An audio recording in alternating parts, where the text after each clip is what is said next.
do tema Viver para Jesus.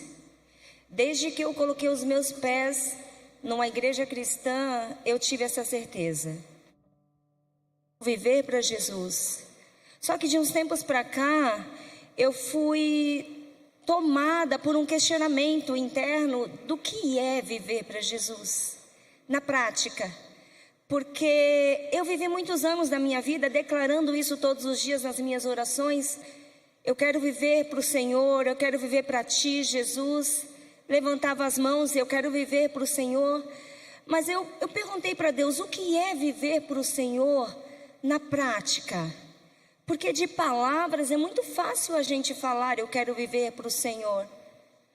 Na teoria é muito fácil, mas e na prática? Então é sobre isso que eu quero conversar com vocês nesta manhã. Paulo em Gálatas 2:20, ele fala, já não vivo mais eu, Cristo vive em mim. Então o que Paulo está falando? Eu abro mão da minha vida, para que a vida de Cristo esteja dentro de mim. Efésios capítulo 4, versículo 1 diz assim, por isso eu, que estou preso, sirvo o Senhor Jesus Cristo. Peço a vocês que vivam de uma maneira que esteja de acordo com o que Deus quis quando chamou vocês. O que Paulo está falando para a igreja de Éfeso?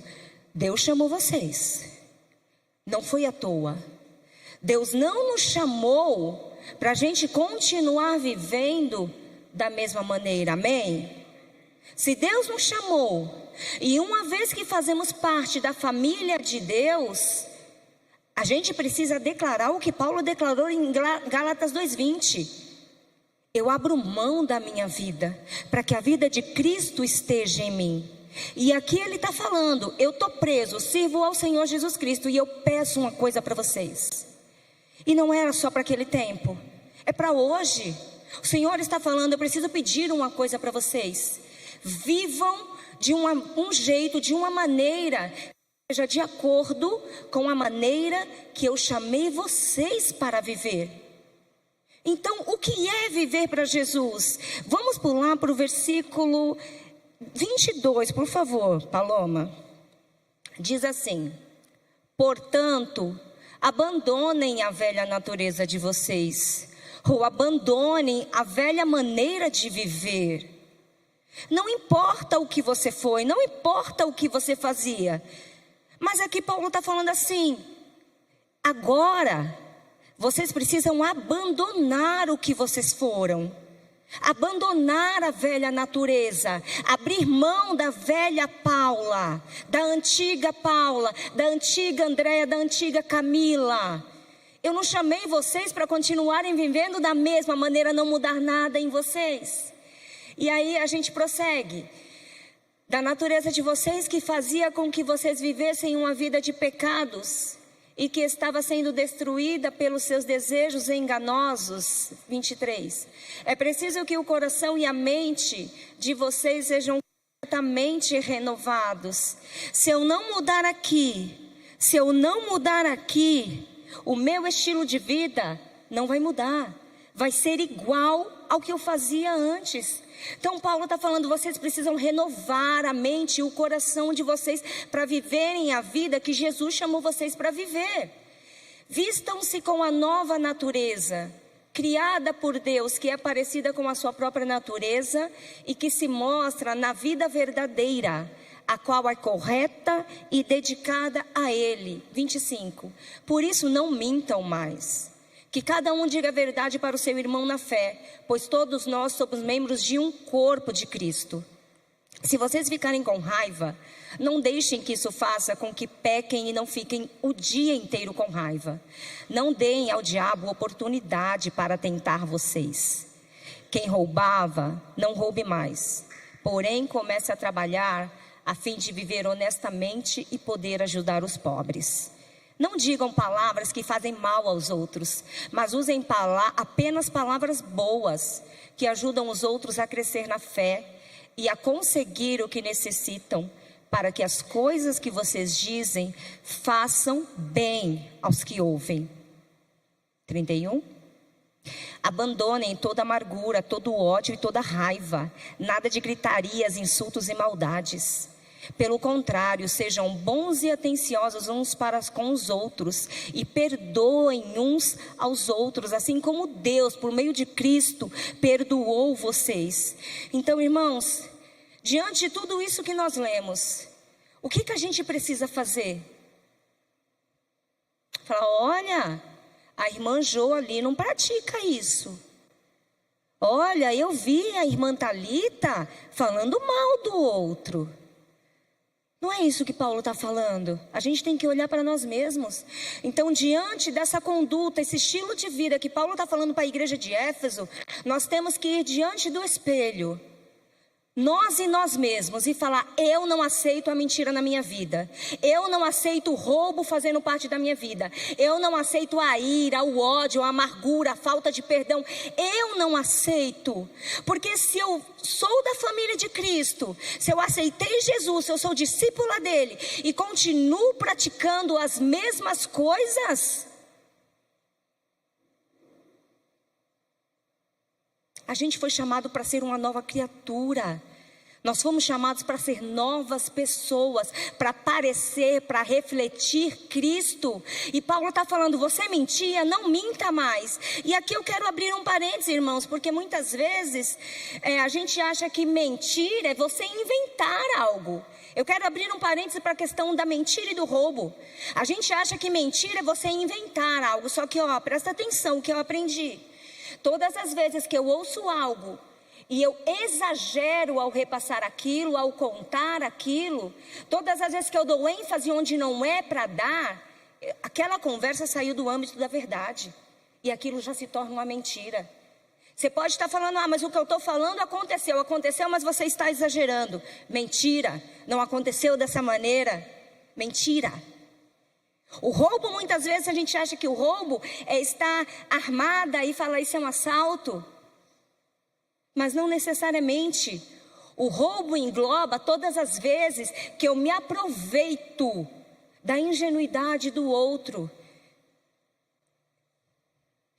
que eu uso de um caráter, maltratado, para pegar o que é do outro, para ter vantagem no que é do outro. Isso também é roubar.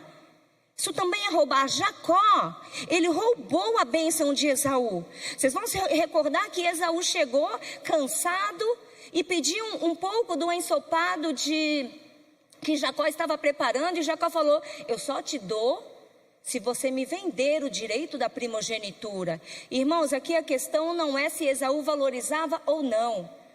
A questão é que um filho de Deus, um nascido de novo, um discípulo do Senhor, ele não se aproveita da ingenuidade, da pureza ou da confiança do outro. Eu não me aproveito da oportunidade do outro, ou eu estarei roubando. Às vezes o outro te dá tanta confiança, e o que a gente faz? Engana, rouba. Então, mas isso é só para a igreja de Éfeso. Aqui não existe, na minha casa não existe, comigo não existe. Eu aceitei Jesus, eu me batizei, eu sou uma nova criatura, não faço... Eu estou explicando porque percebe que as coisas são pequenas. Às vezes a gente liga muito para o que é muito explícito, porque é muito óbvio, mas o pecado, ele vem em forma de engano. Todo pecado, antes dele ser grande, ele começou pequeno. Então eu não minto, mas eu aumento. Eu não roubo, mas eu engano. E Paulo está falando: precisamos parar de fazer isso. E aí a gente fala: é só para aquela igreja? Não. E se eu pergunto para você: isso acontece com você? E se isso acontece comigo, porque estamos sujeitos? Muitas vezes a gente usa a seguinte frase: a vida é assim mesmo. Eu estou cansada de ouvir essa frase, irmãos. A vida é assim mesmo. Irmãos, a vida não é assim. A vida é assim para quem não conhece Jesus. A vida é assim para quem não tem um relacionamento com o Pai. Mas para quem conhece Jesus, quem anda segundo os seus passos, isso não faz parte da vida dele. Romanos 12:2, eu não me conformo com este século, Mas nós devemos permitir que a nossa mente seja transformada pela renovação do nosso entendimento, porque aí sim nós podemos experimentar a boa, perfeita e agradável vontade de Deus. Mas se eu não me deixar ser transformada, ser renovada na mente e no coração, eu vou continuar praticando essas mesmas coisas. E falando sobre vida em Cristo, o que é essa vida que fala em João 10:10, essa vida abundante, que a gente precisa sim almejar? Todas as vezes que a gente pensa sobre uma boa vida, eu não sei vocês, mas eu já me imagino, pastor, naquela postagem assim, na praia, uma água de coco, uma porção de camarão, uma fotinha do seu pé sujo de areia, com a legenda: isso que é vida. É ou não é? Isso que é vida. Você na rede, balançando para lá e para cá, a vida que eu pedi a Deus. Ou então, se não é isso, muitas vezes uma boa vida é você receber o seu salário do final de ano, junto com o 13º, junto com férias, junto com tudo que você tem direito, pegar aquele monte de dinheiro, a vida que eu pedi para Deus. Ô vidão, hein? Tô feito na vida. Irmãos, eu não estou dizendo que você não tenha que almejar isso, ter momentos de lazer, querer ter uma vida de segurança, não é isso. Eu estou dizendo que isto é uma boa vida pela ótica humana. E tá ok. Só que quando nós olhamos para a palavra, ter uma boa vida, ela não diz respeito a mim. Ela não diz respeito à segurança da minha família e dos que me cercam. Quando nós vemos falar sobre vida abundante, sobre vida em Cristo, ela diz muito mais em respeito à vida do outro. Em dar, em repartir o que eu tenho com o próximo. E eu não estou dizendo de dinheiro, e eu não estou dizendo de comida, porque o que é que nós temos de mais valioso dentro de nós? O que, igreja? Jesus está dentro de nós. Quando falamos sobre viver para Jesus, nós precisamos ter vida na vida, transferindo o que eu tenho para o outro que ainda não tem. Isto é viver para Jesus, isto é ter uma vida abundante, isto é abrir mão da sua vida, abrir mão da sua vaidade, abrir mão da sua preferência, para que Cristo que está dentro de vocês seja transferido para a vida do outro, amém? Então eu quero aqui falar sobre 4 sinais de que estamos vivendo para Jesus. Vamos entrar na prática. Como eu sei que eu estou vivendo para Jesus? Como que eu sei que eu estou transferindo Jesus que está em mim para outra pessoa? Para isso eu quero ler Atos capítulo 5, por favor, versículo 12. Nós vamos ler do 12 ao 16. Os apóstolos faziam muitos milagres e maravilhas entre o povo, e os seguidores de Jesus se reuniam no alpendre de Salomão. Ninguém de fora tinha coragem de se juntar ao grupo deles, mas o povo falava muito bem deles. Uma multidão de homens e mulheres também creu no Senhor e veio aumentar ainda mais o grupo. Por causa dos milagres que os apóstolos faziam, as pessoas punham os doentes nas ruas, em camas e esteiras. Faziam isso para que quando Pedro passasse, pelo menos a sua sombra cobrisse alguns deles. Multidões vinham das cidades vizinhas de Jerusalém, trazendo seus doentes e os que eram dominados por espíritos maus, e todos eram curados. Deixa aí nesse versículo, Paloma, por favor. Então, o primeiro sinal de que nós estamos vivendo para Jesus é que nós vivemos em comunhão. Isso falou no versículo 18. Os apóstolos viviam em comunhão, né? Só que antes disso, antes desse episódio deles viverem em comunhão, deles pregarem, as pessoas serem curadas, deles operar milagres e sinais em nome de Jesus, das pessoas virem até eles, antes de tudo isso, aconteceu algo. Antes de operar esses sinais, essas maravilhas, os discípulos pediram para Deus, lá em Atos 4:29, os discípulos, os apóstolos pediram confiança e coragem para anunciar a palavra do Senhor. Eles pediram confiança e coragem para anunciar, para fazer isso. Eles se prepararam. E assim, antes deles pedirem, Jesus já tinha dito algo para eles. Jesus tinha falado para eles em Atos 1:8: vocês receberão poder para serem minhas testemunhas, tanto em Jerusalém como em toda a Judéia, Samaria, até os confins da terra.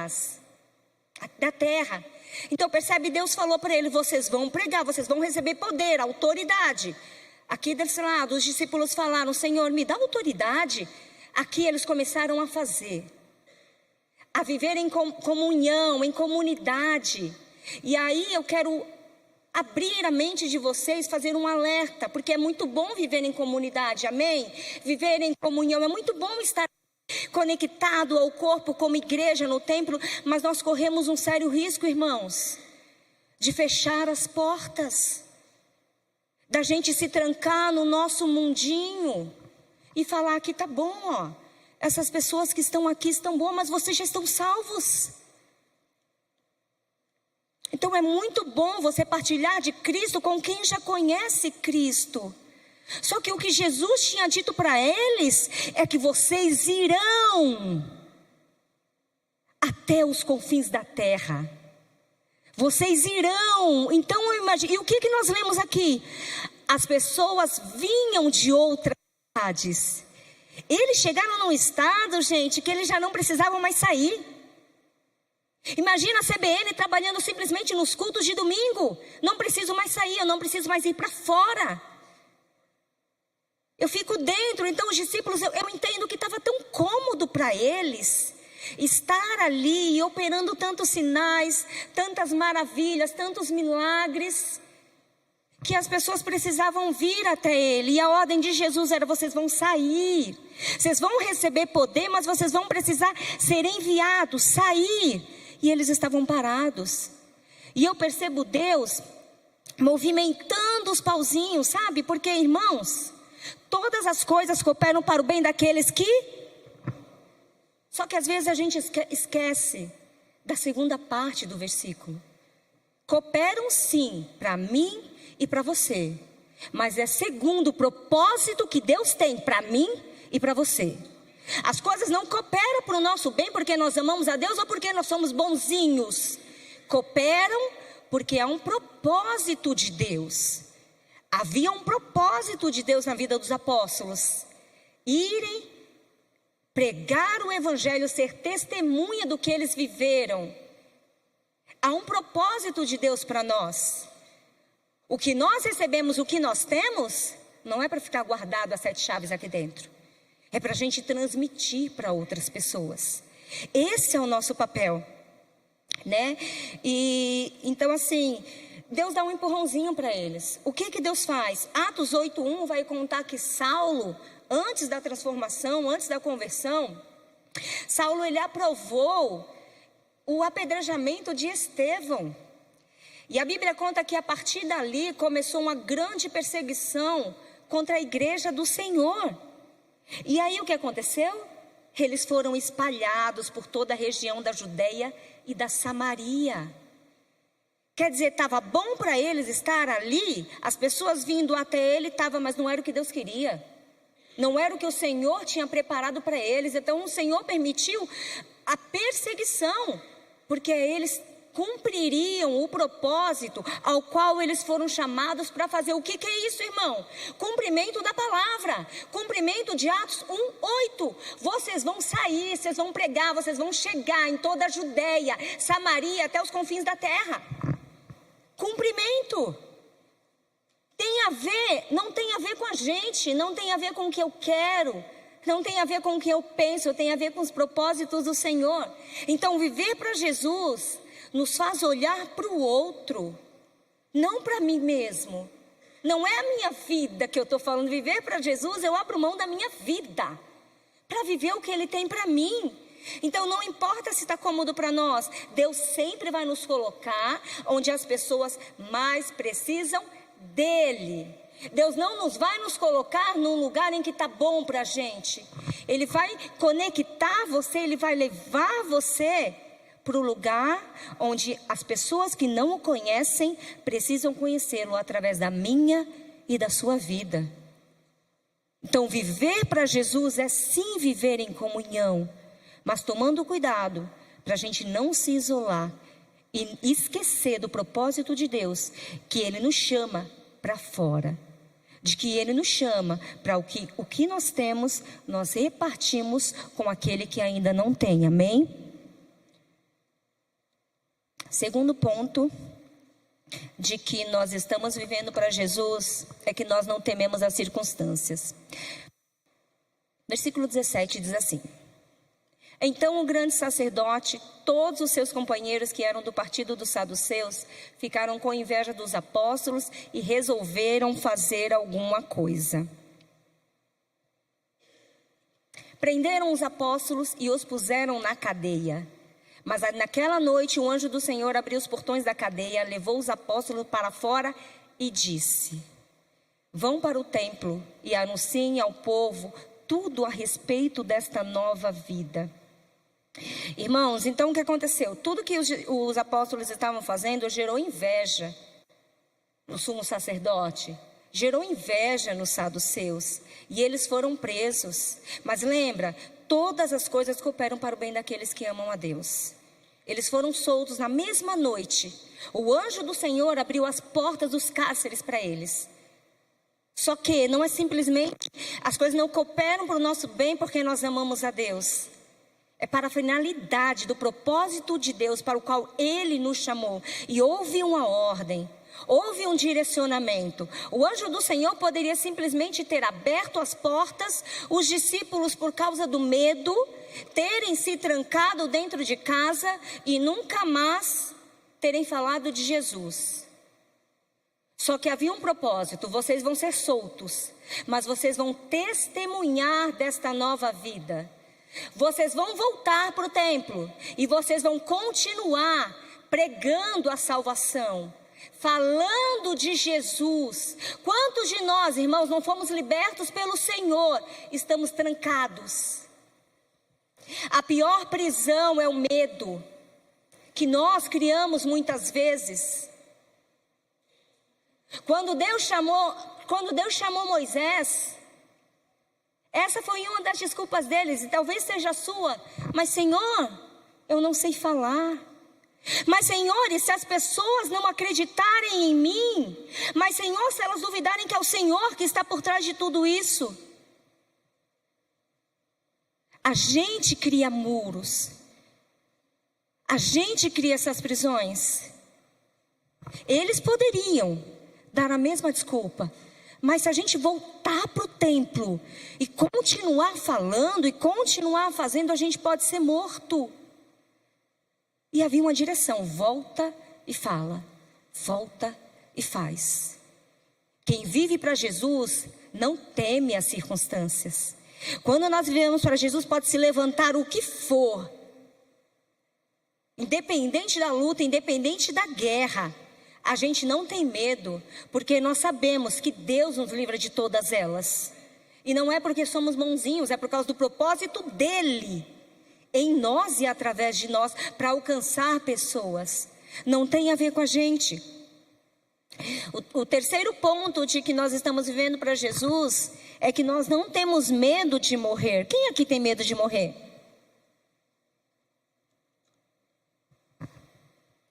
Quem vive para Jesus não teme a morte.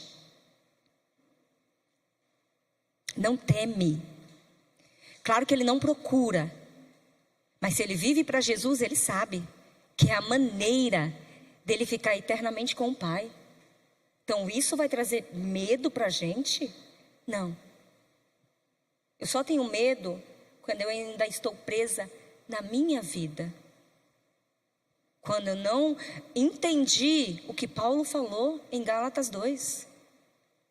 Quando é a minha vida que está gritando aqui. E aí eu não quero abrir mão dela. Mas quem vive para Jesus de fato não teme a morte. Filipenses 1:21, Paulo fala: para mim, viver é Cristo e o morrer é lucro. O que Paulo está falando com essa frase, irmãos? A minha vida se resume a Jesus. Ele é a minha razão de existir. Se não fosse por ele, Paulo não estaria ali. Se não fosse por Jesus, nós não estaríamos aqui. Então, de quem é a nossa vida? De Cristo. Morrer é lucro. Eu vivo para Jesus, mas se eu morrer, beleza, tá tudo bem. Quem morre em Cristo tá na vantagem, não tá no prejuízo. Voltando para Atos 5, depois que os apóstolos foram soltos e eles voltaram a falar da salvação, a Bíblia vai contar que o chefe prendeu eles de novo, né? E aí eles foram questionados: por que vocês estão fazendo isso? Eles perguntaram assim: mas a gente prendeu vocês, a gente falou que não era mais para vocês falarem disso, e por que vocês estão fazendo? E o pior, o sumo sacerdote, o saduceu, o sinédrio, falou para eles: e vocês ainda querem nos culpar pela morte de Jesus? Coloca para a gente, por favor, está lá no versículo 28. Olha o que ele fala: nós ordenamos que vocês não ensinassem nada a respeito daquele homem. E o que foi que vocês fizeram? Espalharam esse ensinamento por toda a cidade de Jerusalém e ainda querem nos culpar pela morte dele. Sabe o que as autoridades estão falando? Vocês lembram de Mateus capítulo 27, quando Pôncio Pilatos fala: eu lavo as minhas mãos, eu não quero ter parte na morte deste homem. O que é que o povo fala? Que o sangue dele recaia sobre as nossas cabeças e as de nossos filhos. Ou seja, nós assumimos a culpa pela morte de Jesus. E aqui eles estão falando assim, ó: a gente não tem culpa de nada. O que nós fizemos? O que é isso, irmãos? Transferência de responsabilidade, transferência de culpa. Só que os apóstolos tinham uma certeza. Eles sabiam para o que eles tinham sido chamados. E olha a resposta deles, no versículo 29. Então Pedro e os outros apóstolos responderam: nós devemos obedecer a Deus e não às pessoas. E aqui eu quero abrir também um parêntese. Por quê? A gente precisa entrar no contexto da história, porque senão a gente vai sair daqui nesse domingo falando: Paula me ensinou que eu não preciso obedecer às autoridades. Eu aprendi na igreja que eu não preciso respeitar pai e mãe, não preciso respeitar professor, não preciso respeitar o governo. Não é isso. Toda autoridade foi levantada e instituída por Deus. Nós estamos sujeitas, porém, quando uma ordem, quando um decreto desta autoridade está fora da palavra, é isso que Pedro e os apóstolos estão falando. Quando ela sai da palavra, entre obedecer à lei, entre obedecer a uma autoridade e obedecer a Deus, eu opto por obedecer a Deus. Um exemplo disso é Daniel. Daniel, entre obedecer a palavra do Senhor, que diz: não se prostre diante de outros deuses, e obedeceram a lei dada pelo rei Dário, de se prostrar a ele, Daniel ficou com a palavra e foi jogado na cova dos leões. Teve medo de morrer? Não, Deus livrou. Quantas são as vezes que por causa de uma ameaça que nós temos, às vezes não tão direta, nós negamos. Nós paramos o que nós somos chamados para fazer. Quem vive para Jesus não teme a morte. Vamos ler o 30. Os senhores crucificaram Jesus, mas o Deus dos nossos antepassados o ressuscitou. E Deus colocou a sua direita como líder do Salvador para dar ao povo de Israel a oportunidade de se arrepender e receber o perdão dos seus pecados. Nós somos testemunhas de tudo isso. Nós e o Espírito Santo que Deus dá aos que lhe obedecem. O que Pedro, o que os apóstolos estão falando aqui? Vocês mataram Jesus. Não vem colocar a culpa em nós. Vocês são os culpados. Vocês derramaram o sangue dele. Eles estão falando assim: Jesus ressuscitou ressuscitou. Vocês mataram, ele ressuscitou, está sentado à destra de Deus Pai. Ele perdoou os nossos pecados e continua levando as pessoas ao arrependimento. E você quer que eu me cale? Não. Pedro e os apóstolos estão falando, eu não vou ser omisso. Eu vi o que o Senhor fez. Eu testemunhei. Eu não vou ficar calado, mesmo que eu morra. Eu vou falar. Irmãos, de onde vem essa autoridade? De onde vem essa coragem para nós hoje? Através da fé. Não andamos com Jesus como os discípulos, mas nós temos a palavra, que é o próprio Deus. E a palavra diz que Ele nos dá autoridade. Então por que a gente se cala? Vocês acham que os livramentos que nós temos, os milagres que o Senhor opera na nossa vida, é para a gente ficar esfregando na cara do outro? Olha, Deus fez comigo, Deus me livrou, né? Não, não é esse o propósito. Não é essa a finalidade do milagre, do livramento. É fazer com que por causa daquilo que Deus fez em você, você edifique a vida do outro, você edifique a fé do outro. Então por que se calar diante de tudo que Deus tem feito conosco, gente? Como que a gente se cala diante de todas as coisas, mudanças, transformações, milagres, prodígios que o Senhor tem operado em nós? Não importa se eu vou morrer, não importa se eu vou ser criticada, não importa se a mídia vai me anular, não importa se a sociedade vai me ignorar. Eu estava falando esses dias em casa, que às vezes a sociedade impõe algo que é tão explícito contra a palavra. E muitas vezes a gente fica pensando, mas o que vão pensar de mim se eu disser que eu sou contra por causa da palavra do Senhor? Você é isso? Você é aquilo? Sou. Sem medo, sou. Sou contra, porque não é o que a palavra me ensina. Pode ser normal para o mundo, para mim nunca será. Mesmo que eu seja jogada de lado, mesmo que eu apanhe, mas eu vou defender a palavra do Senhor. Mas eu vou viver segundo os passos de Jesus. Eu vou viver segundo o propósito que Ele tem para mim, irmãos. Agora, se a gente vive com medo de se expor, de falar de Jesus, de mostrar o que Ele tem feito, é porque a nossa vida está gritando. É porque a antiga Paula ainda está viva dentro de mim e ela precisa morrer todos os dias. Se ela não morrer, Cristo não vai viver em mim. Para que Cristo viva em mim, para que Cristo vivesse em Paulo, ele precisou morrer para ele mesmo. Ele fala, eu esmurro a minha carne, eu mato a minha carne, os meus desejos, o que eu penso, o que eu quero já não importa mais, irmãos. E eu estou falando para vocês que quando eu entrei na igreja, eu tive essa certeza, mas só agora eu estou entendendo na prática o que é viver para Jesus. Na prática, o que é você morrer para você mesmo, irmãos? Porque de palavras é muito fácil. Mas e na prática, o quanto nós estamos morrendo para Ele?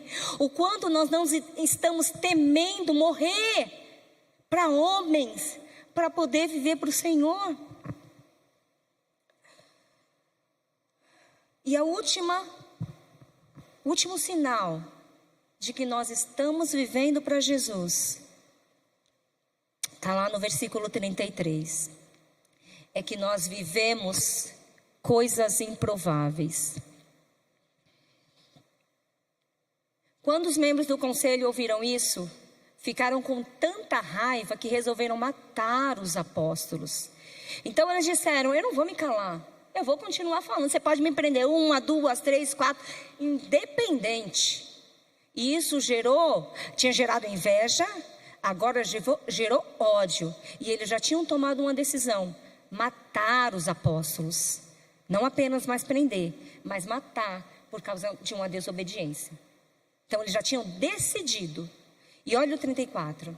Mas levantou-se um dos membros do conselho, um fariseu chamado Gamaliel, que era um mestre da lei, respeitado por todos, ele mandou que levassem os apóstolos para fora e os deixassem ali um pouco.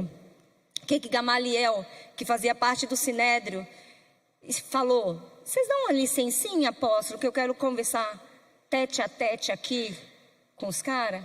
E Gamaliel fala: gente, eu vou parafrasear, gente, é melhor a gente não fazer isso. Sabe por quê? 35. Cuidado com o que vão fazer com estes homens. Há pouco tempo apareceu um homem chamado Teudas, que se dizia muito importante e que com isso conseguiu reunir 400 seguidores, mas ele foi morto. Todos os seus seguidores foram espalhados e a revolta deles fracassou. Depois disso apareceu Judas, o Galileu, na época do recenseamento. Este também conseguiu juntar muita gente, mas foi morto. E todos os seus seguidores foram espalhados. Portanto, neste caso de agora, não façam nada contra estes homens. Deixem que vão embora, porque se este plano ou este trabalho vem de seres humanos, ele desaparecerá. Mas se vem de Deus, vocês não poderão destruí-lo, pois neste caso entrariam lutando contra Deus. E o conselho aceitou a opinião de Gamaliel. O que Gamaliel está falando? Deixa eles, a gente vai se dar mal, porque se eles estiverem fazendo pelos homens, eles vão se dar mal. Agora, se for por Deus, a gente vai se dar mal. Então libera eles. É o que Gamaliel está falando. E a Bíblia conta que eles aceitaram. Eles tinham decidido matar, mas se levantou um homem. Era esperado que Gamaliel fizesse isso, intercedesse pelos apóstolos? O que vocês acham? Era esperado, porque quem era Gamaliel? Gamaliel foi nada menos do que o professor de Saulo. Que Saulo, aquele que assinou, aquele que participou, que assistiu ao apedrejamento de Estevão. Que Saulo, aquele que foi um dos maiores perseguidores da igreja. Ele aprendeu com quem? Com Gamaliel. Então não era esperado que essa fosse a postura do Gamaliel, porque toda a maldade, tudo que Paulo aprendeu foi com Gamaliel. Então o esperado era: vamos matar, vamos sim. Só que, irmãos, de novo, Romanos 8:28, todas as coisas cooperam para o bem daqueles que amam a Deus. Todas. Então existem situações que passamos que são muito difíceis. Só que quando a gente vive para Jesus, Ele levanta 1, 2, 3, 4 Gamaliel na nossa vida. Com a intenção do quê? De nos defender, de nos tirar. Muitas vezes ele não vai usar o seu marido, o seu pastor, o seu líder, porque isso é óbvio. Algumas vezes o Senhor vai levantar um improvável, aquele que você não espera, aquele que você não contava. Mas é ali que o Senhor vai te usar, vai te livrar da mão do inimigo, levantando um Gamaliel.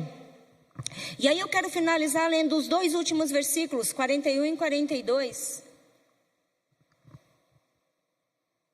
Vou procurar aqui. Diz assim: os apóstolos saíram do conselho muito alegres, porque Deus havia achado que eles eram dignos de serem insultados por serem seguidores de Jesus. E todos os dias no pátio do templo e de casa em casa eles continuavam a ensinar e a anunciar a boa notícia a respeito de Jesus, o Messias. Irmãos, o capítulo 39 vai falar que eles estavam como? Volta no 41, por favor. Eles saíram do conselho como, irmãos? Chorando, reclamando, murmurando. Porque o que Gamaliel fez? Gamaliel falou: não mata, solta eles. Só que o Sinédrio cumpriu a lei. Deu 39 chicotadas no lombo de cada um deles, que era o máximo permitido pela lei. Vocês imaginam 39 chicotadas? Deve doer, não deve? O corpo estava doendo, o corpo estava sangrando. Mas eles saíram regozijando no Espírito, saíram alegres. Sabe por quê, irmãos? Quem vive para Jesus,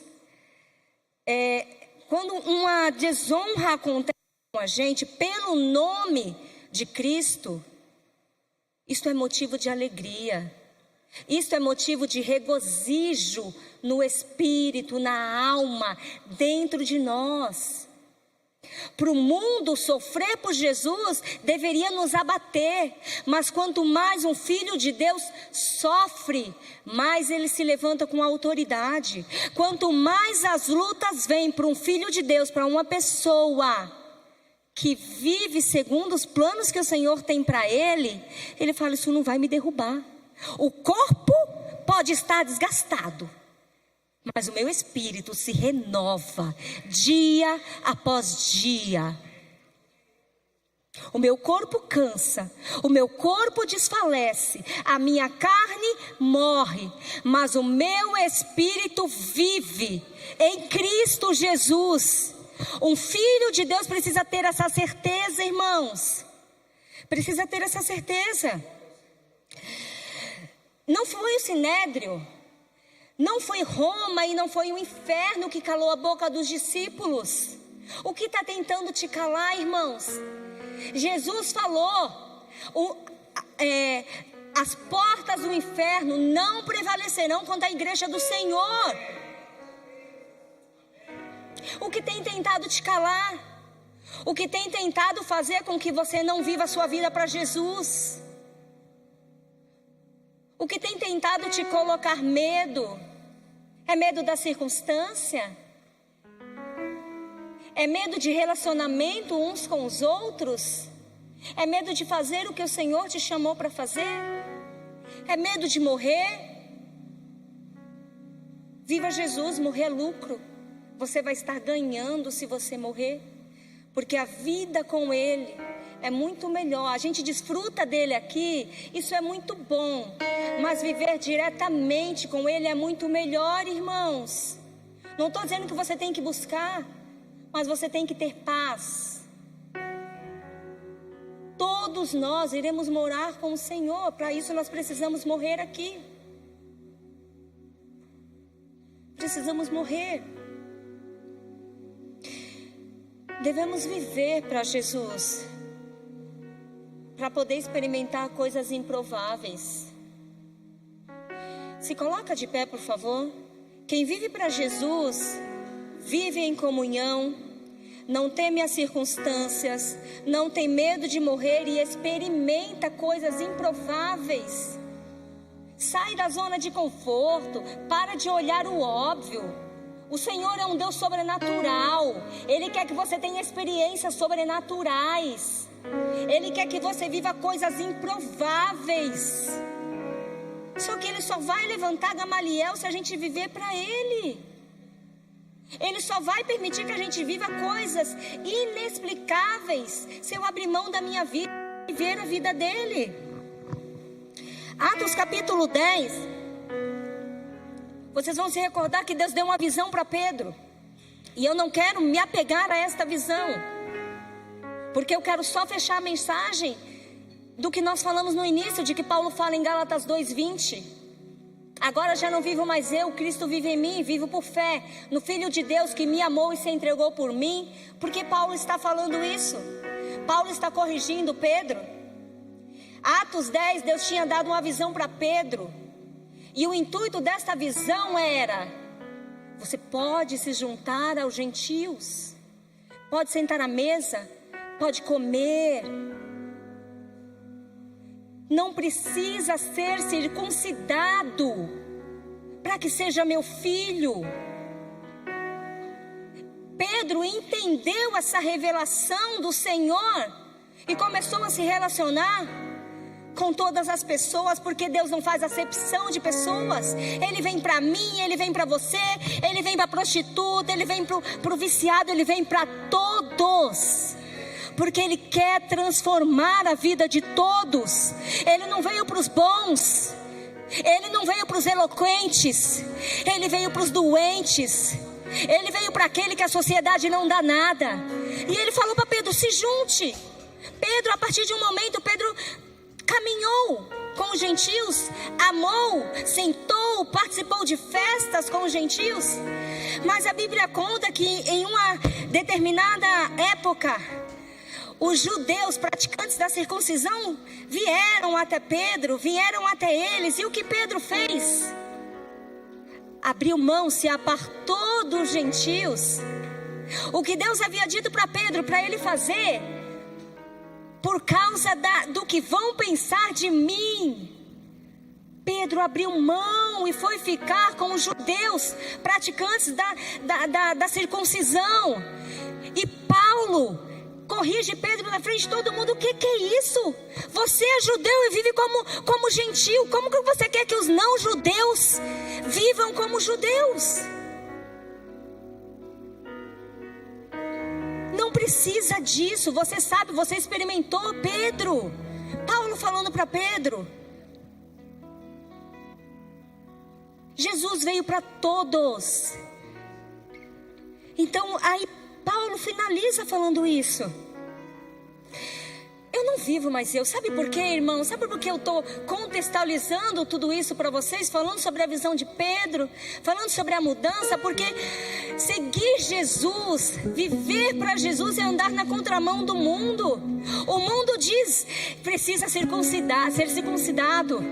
Jesus diz: não precisa, você só precisa me aceitar, você só precisa crer, você precisa vir até mim, ponto, você faz parte da minha família.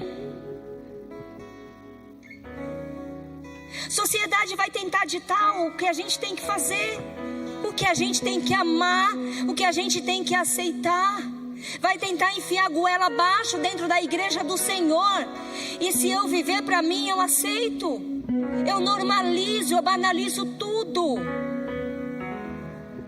E é isso que Paulo está falando para Pedro: vive o que você aprendeu, irmão. Abre mão da sua vida, abre mão do que os judeus estão falando, abre mão do que as pessoas estão pensando de você. O apóstolo Paulo fala: acaso faço eu as coisas para agradar a homens? Se eu vivesse para agradar a homens, eu não seria servo do Senhor. Servo é aquele que faz tudo o que o seu dono manda. Irmãos, nós somos servos, nós fazemos parte da família do Senhor. Mas não é simplesmente fazer parte por fazer, porque é bonitinho. Se a gente faz parte da família dele, eu não aceito a velha natureza. Eu não aceito o que a sociedade tenta me impor. Eu não aceito ser da mesma maneira que eu era antes de conhecer Jesus. Eu preciso falar para mim: eu não quero. É uma decisão, eu não aceito.